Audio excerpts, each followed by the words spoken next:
ပါဝင်ညဆွတ်လွတ်ကြတိုက်ပွဲဝင်ညမှုဖိတ်ခေါ်ပါတယ်တော်လှန်ရေး CDM ကျမ်းမာရေးစောင့်ရှောက်သူများပြည်တွင်းပြည်ပကျမ်းမာရေးစောင့်ရှောက်သူများအားလုံးကိုဒီနေရာကနေ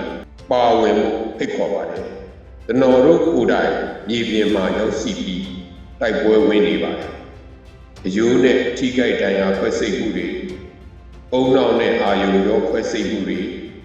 အခြေခံစိပညာသင်ကြားမှုတွေစိုးမိုးဒေတာတွေမှာပါဝင်လှုပ်ဆောင်နေကြပါတယ်အထူးခုပညာတွေကိုလည်းစတင်သင်ကြားပေးနေဖြစ်ပါတယ်စစ်အာဏာရှင်အောက်ကအလုံးစုံတွန်းမြောက်ရေးတိုက်ပွဲမှာမြမသမိုင်းမှာဒီတစ်ချိန်ဒီတစ်ခါပဲရှိမယ်တော်လှန်ရေးရဲ့အဆုံးဖြတ်တိုက်ပွဲမှာပါဝင်ကြပါလို့ဖိတ်ခေါ်လိုပါတယ်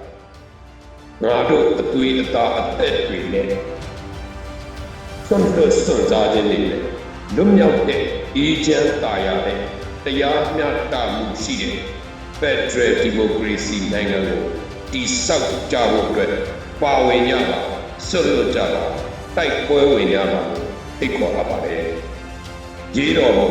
အောင်ရမည်